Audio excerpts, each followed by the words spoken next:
Hi, and welcome to the Evolution Podcast with Mac and Jen. And today we're going to just talk about life in general. Nothing particular. That we've done so much training in the past that we just don't. You know, you want trained, come to the membership. That's where people get the most results because you're not just listening; you're participating. Like there's a reason to show up. Sure. Put it that way. Mm-hmm. But today is Easter. And so we're going to talk a little bit about Easter and what it means and have a little fun with it, and then maybe make some points later on. But what does Easter mean to you? That you do a whole bunch of stuff for kids and hide eggs and make them feel good? Yeah. So I have a lot of fun with Easter. I love the bunny and doing all the Easter stuff. I love making camera in a basket and hiding eggs, and I love all of that. I feel like for me, Easter's having more of a meaning these days, like do you call it a biblical meaning or spiritual meaning? Christian. A Christian meaning more these days than it has for me in the past. But yeah, I love. See, when you say hide eggs, I think that's a metaphor to you because you don't really hide them. What do you mean? Because you put them out where you can see them. Yep. Yeah. So why don't we share? Well, and then I'm like, oh, you want to hide some eggs? So last night, let's see. Last night we were in Wyoming. Yesterday. So today's Easter. We were in Wyoming yesterday. We drove home last night. We got home and I had eggs ready to be hidden for Cameron for this morning. And so Mac starts grabbing the eggs and hiding him, but he's like actually hiding them. But like you said, hide the eggs. Like he's hiding them inside things. And I had some of the best spots. Considering we contained it to the kitchen living room area. Mm-hmm. And I said, no, you're supposed to hide them, but hide them in plain sight. I'm like, that's not hiding. So it was more of an advanced hunt for Cameron this morning because there were eggs in places you would not be expecting to look for eggs. Yeah, there's like one of the, I think a good one was the tissue box. Uh-huh. Right, little square tissue box where all you see is tissue pulling out, but I tucked an egg inside so you couldn't even see it. Mm-hmm. That was a good one. Well, I guess you could see it if you looked at the box, like in it. Yeah, and you hid one behind the couch cushion and inside a candle thing that's like colored that you can't see inside it, but you take the lid off and there's an egg in there. In a lid, yeah, under the lid. I mean, you picked really great spots, but like my brain says, like, no, the eggs are supposed to be hidden in plain sight, just so you run around and start grabbing them. But no, it was like a real hunt this morning, but it was super fun. Yeah. Mm-hmm. There's just a different way to hide eggs. Yeah. Well, Cameron doesn't really need to go find eggs. It's more for just fun and entertainment. So got to challenge him a little bit. Yeah, and I think he had fun with the challenge, and then also playing hot and cold. Yeah. For the one, I think the biggest challenge was Mac and I remembering where the eggs were being hidden.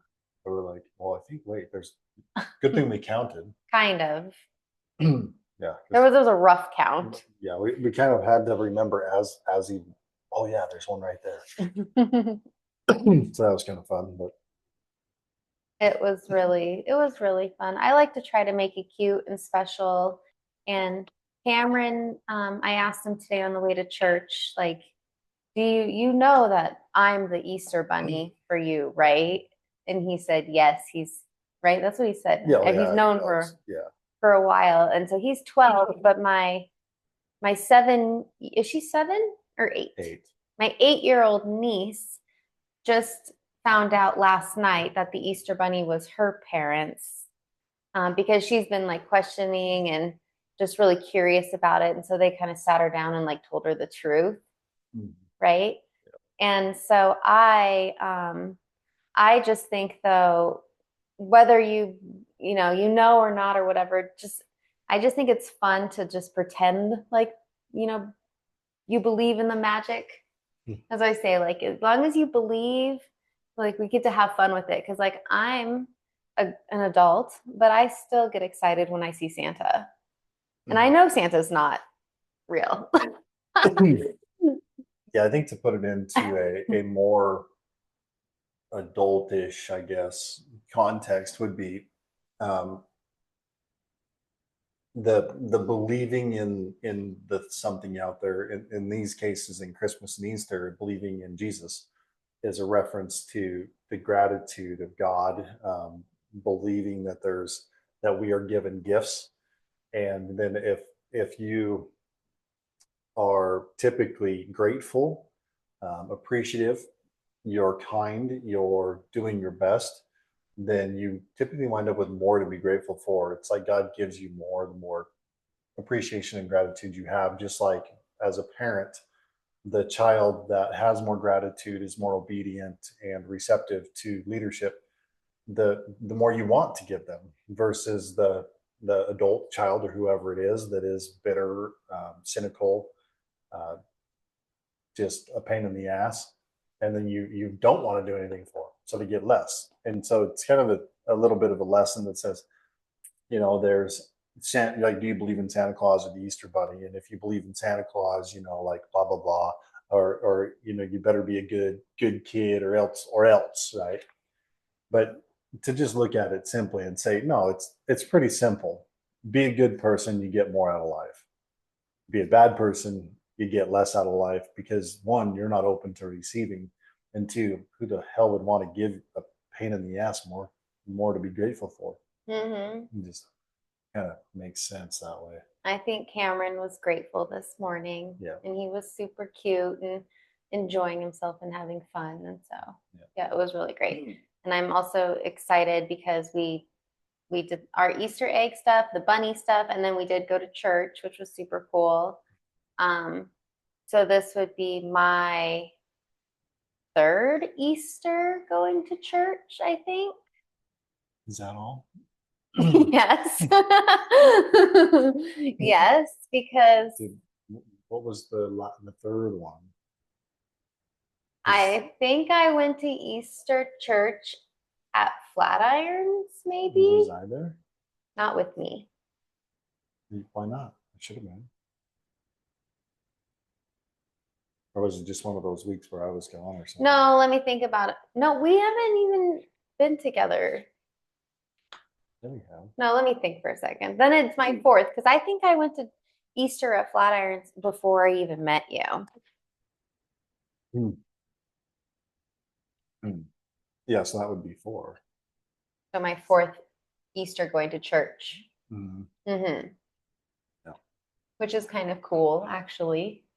It's kind of crazy that we can't even remember. Like, man, there's been so much happened, but yet it's such a short time. I know. I could remember if I had my phone next to me and I could look at the pictures or like go back and see, like, although I don't know. Go to your Facebook memories. Facebook memory.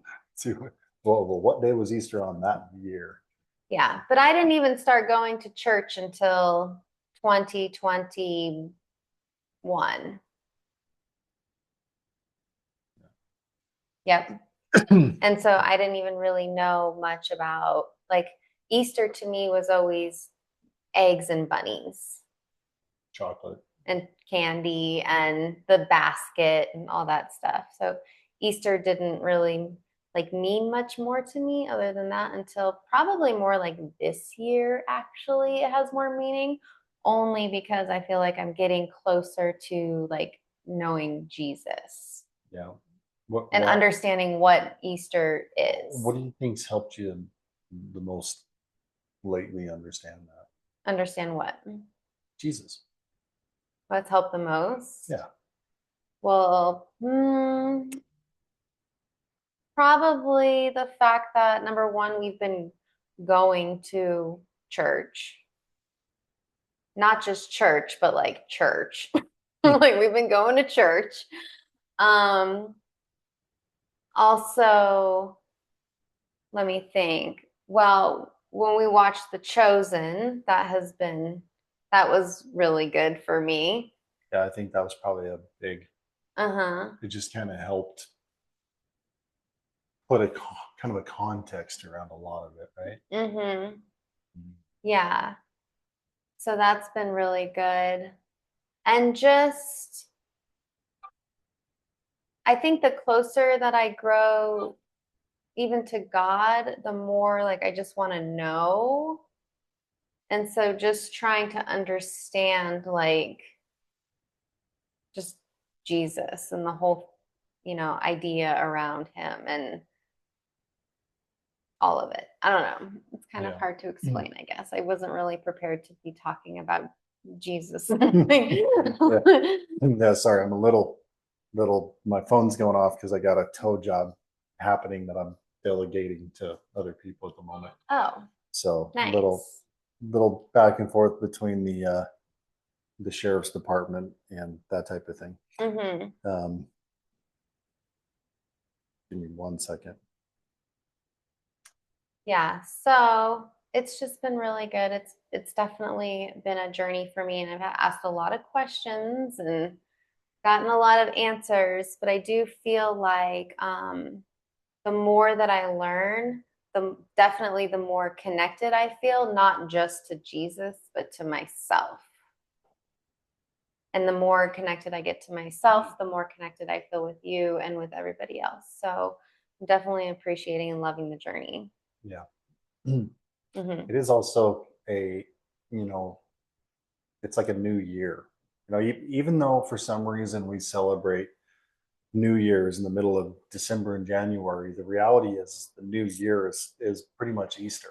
That's when like life begins, and then you go into the spring, the planting, the growing, the summer, then the fall of harvest, and then you have winter and death, right?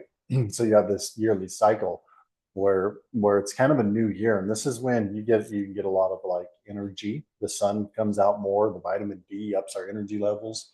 We're more excited to get out because of just sunshine, really. But it's kind of a reference to the new life and resurrection of Jesus at the same time, and what he did for us. And if you don't know, kind of like you didn't necessarily know, it's just a journey. I mean, It's I like knew, but I never really understood it. yeah. Well, you hear about it, Mm-hmm. but you don't. I guess you don't feel it until you kind of dive into it. And I'm still like figuring it out because I don't totally, I mean, like I get it, it's kind of hard still for me to totally understand. I think.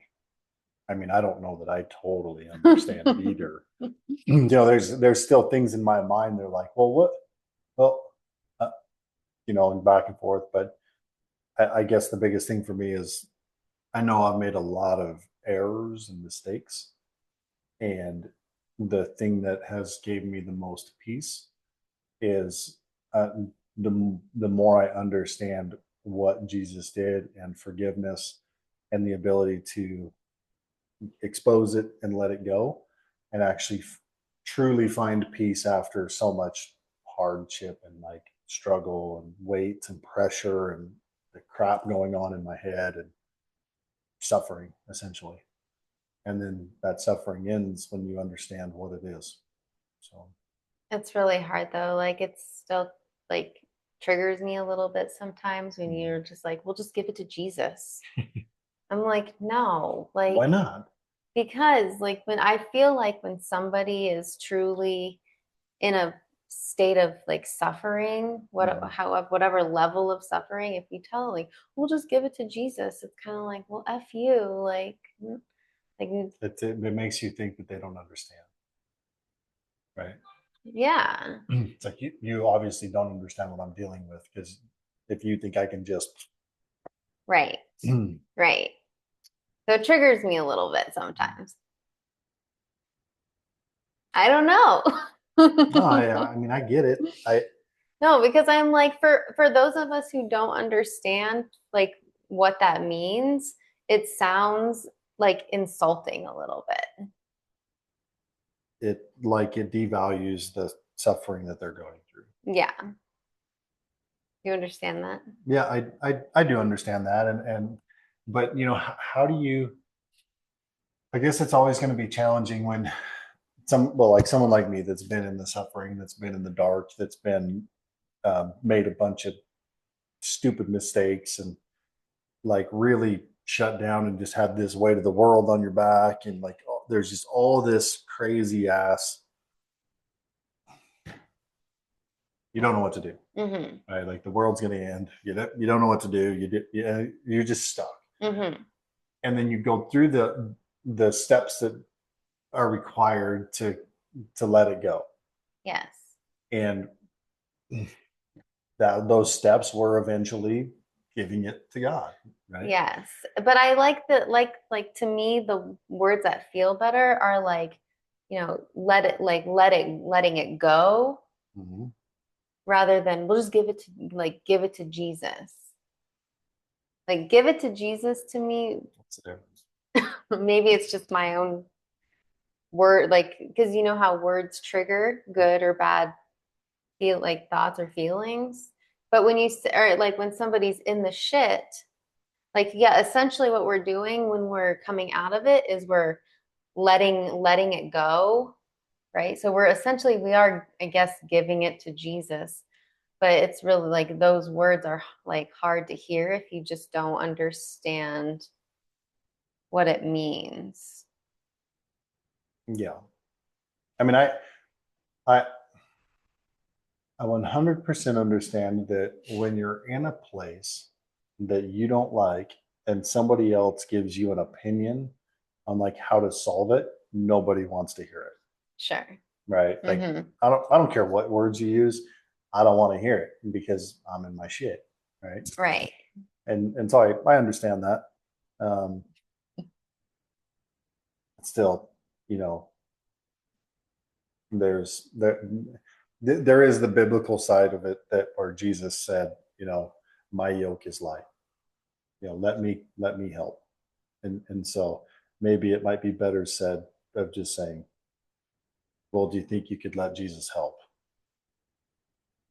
Right. But somebody who doesn't know Jesus or has a relationship or understand Jesus, it's And they're like probably not going to hear that. no. And in which case, then you can say, maybe it's, do you think you can let God help? But I do appreciate what I really like the fact that the more you get to know Jesus and like who he was, I like the idea of working towards being more like him because I think that is the path to healing. So rather than like for me, if you were like, we'll just give it to Jesus, it'd be like, okay, I don't understand what that means. I don't like that. So we go like, no, but if like, but when I start to be like, no, the path to healing and the path to happiness and the path to like loving your life and fulfillment is to just be more like him. Try to be more and just emulate what he would, Try to be more like him yeah, because he loving and understanding and forgiving and full of grace and not trying to control everything, right? He just because you know, he's given it to God, right? Or whatever. But like Jesus, he's in a co-creation with God. He's not trying to control everything, right? So he's let a lot of that. He's not what's the word? Like he's not chained to trying to be in control. God, he knows God's in control, right? mm-hmm. Jesus, like he sees everything through a lens of love, right? Jesus isn't full of judgment. Jesus like offers forgiveness. And so for somebody who's like in their shit, if they could just, choose to go on a path to be more like him, they would find the salvation. Is that the word? They would find the the peace that they're seeking.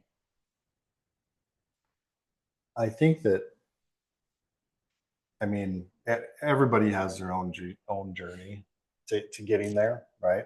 Yes. Even though I knew, like I was raised, I knew Jesus. There were certain things I knew. But what I never did, right? So I could say I knew, but I always say to know and not to do is not to know. And I didn't understand how to truly like give it up. Like I was still trying to control everything through my abilities, my lens, and I didn't know what it means, and I don't even know if I could fully explain it. And so it's not really me sitting here saying, "Give it to Jesus." It's me kind of going, there's light there. If you feel like there is a burden, there is a weight, there's something that you might think is unrecoverable, something you think that is a secret, or things that you just don't know how to handle. Just trust that he knows. He knows what you're going through, where you're at. There is a way. Um, it may not make sense, but until you submit to what is possible to that, then you won't know. So don't tell me I don't understand unless you're willing to try. That's kind of the part that where I'm like, I'm not trying to judge anybody or anything else, but I was there and I didn't even know how. I got help, I figured it out, and then finally kind of submitted to the difference. And I still, to this day, even knowing the path, I still try to control things that are not in my control. That little video that I shared in the Chosen, and it's a little meme where it's like when I showed Jesus my plans, right? Is that what it says, right? Yeah, Yes, yeah, but it was a clip of the show The Chosen, and it was the one guy, zealot. the zealot, standing with Jesus by the lake, and the zealot handed Jesus his dagger. And on the meme, on the dagger, it said, "My plans." So he was handing Jesus his And plans. Jesus is like, that's nice. Wow. That is, and he's like admiring the dagger, right? Or admiring the dagger or admiring the plans. Yeah. And then he's like, and they're standing next to a lake. And he goes, man, it's nice. And he just goes, and tossed it in the lake. throws it in the lake. He's like, where we're going, you don't need that. And it was really funny. Yeah. And it was really good. And I definitely related to that. But okay, so at the same time though, like I think that I feel more like in that type of relationship with God. Does that make sense? That's what I like, because like I giving it to God flows off my mouth, out of my mouth, so much easier than giving it to Jesus. So like giving Jesus my plans, like because I can see like because I always say like it's the same thing, so it doesn't matter. yeah, I'm going to clarify that too for me, because when you're like, well, because I always say, God's plan isn't always our plan, right? Yeah. And so like God throwing, looking at our plans and be like, oh wow, that's nice.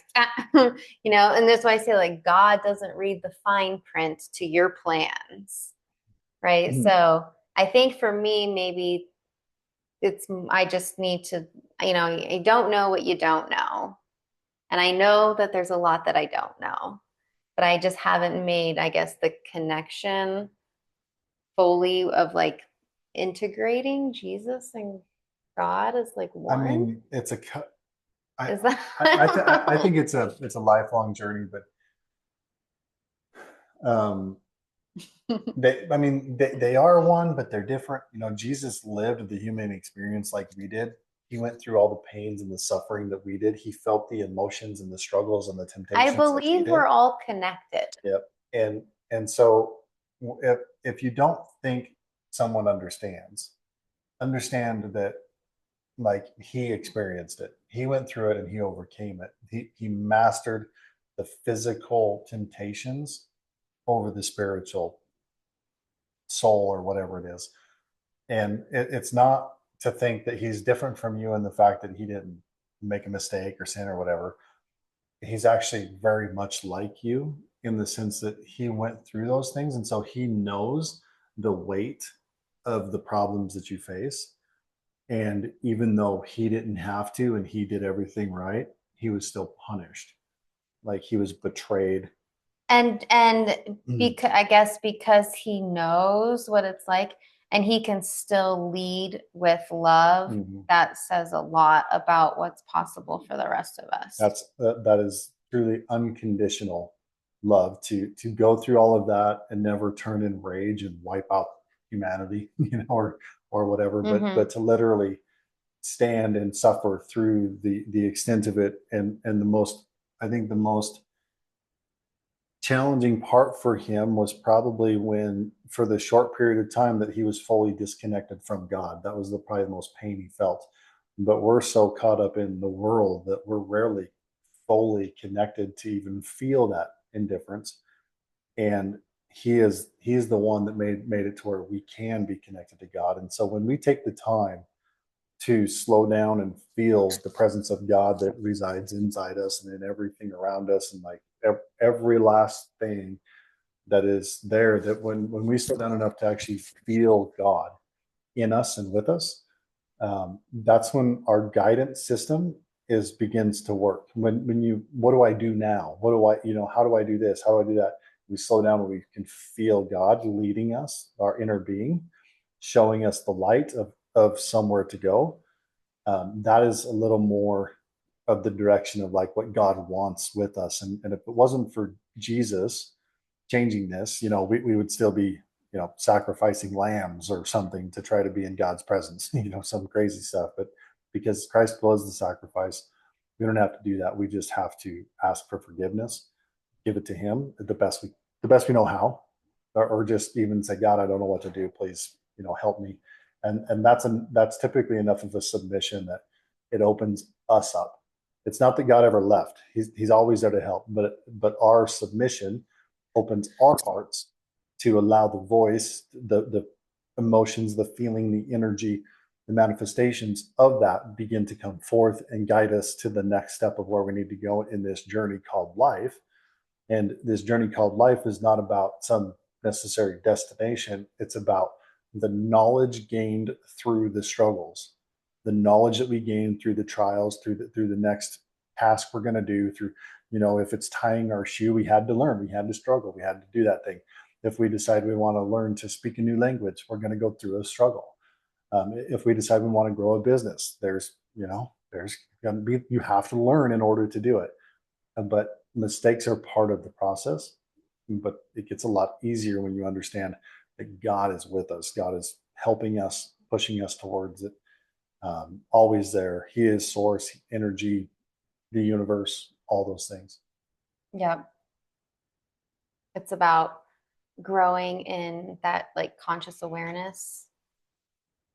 And once you open yourself up to it and you start to grow, it's like Tony says, if you're not growing, you're dying. Right? And so when we focus on like the areas, so like if your relationship isn't growing, it's dying. If your business isn't growing, it's dying. And if you're not growing spiritually, like it can feel like you're dying inside. And you probably won't even feel it. Actually. And I actually made a reel and posted it on Facebook today where I said, like Jesus, I experienced a rebirth. And I did.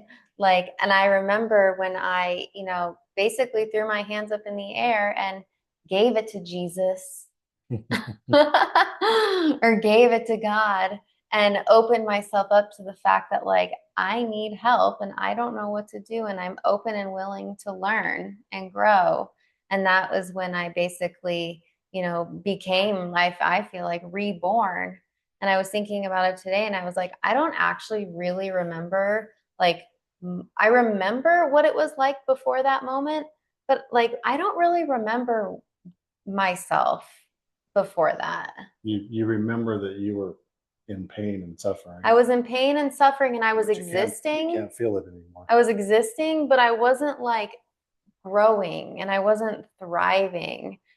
And I wasn't, and so once I, gave it to Jesus or gave it to God, but I didn't know I was giving it to Jesus or God. What I was really doing was just giving it to. You're just submitting to the universe at the time or whatever that I don't know what I don't know, and now I'm ready to learn. Like, help me. Humble. Yes. Yeah, I was ready to let it go. And that completely, changed my life. But now it's like, just focusing on like wanting to grow in all of these areas, like growing in our relationship, being like intentional about that, growing in our business and being intentional about that, growing and getting better and healthier and being intentional about that. And like spiritual growth is something that like we also want to be intentional at getting better and just learning and understanding more and more as we go, and because when we stop growing, that's when you feel like I was saying, like you're dying. So it's like important to be intentional about, just asking questions and being open. And for me at least, right? I think I'm an investigator. Yeah. So I think we'll just kind of wrap it up with that. We weren't really expecting to go down that road, but it's a great lesson that a little humility goes a long ways. You'll always be learning if it's about Jesus, if it's about God, if it's about the universe, whatever. Um, you'll also get triggered about different conversations based on how your experiences were from the time you were a child till now. I mean, the reality is you have to find a way to accept the love that's there, to open your heart to it, to be led, to be guided. Otherwise, you will bear the weight of the world. Even though it's kind of a false reality, it feels very real. It is a struggle. It is a suffering type of thing. Encouragement to open up to it, even to let us help. Like one of the things that we do is really like we have a lot of compassion. And so when people come in our worlds and they're a little struggling and everything else, just our level of empathy and compassion often opens them up and kind of helps them, slow down, humble, let go, explain things in an easier way to say, hey, like, yeah, I understand where you're at and why you're suffering there, but do you really have to do that? Or could you do this? And it's like, well, I guess I could. Well, I guess I could do that. Well, that's not so bad. Well, okay. And it's just like little bitty steps with compassion and love that says, hey, we can do this. Let us and let us be there for you. I had a very serious conversation today with a guy that is, really in a dark, dark place. And he kind of goes back and forth. It's like good here, but bad here, but on the verge of destruction. And, I'm not trying to correct him or anything else. It was more of a question of like, where are you at? What's going on? What might be causing this to come about? And is there something to be done about it? There's no, like, I'm not judging or anything, or I'm just there to say, okay, I see what you're going through. Okay, well, what about this? What about that? And just the compassion and empathy to let someone speak and to be heard. And it kind of changes the frame, right? Because a lot of people don't even feel like they can have a conversation without being judged.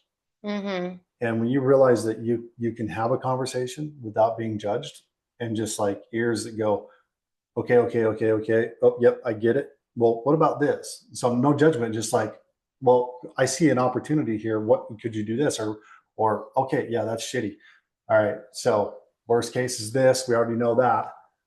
So I guess what's your next move? Or have you thought about this? And it's just it's not a beat down, but a pivot of opportunity.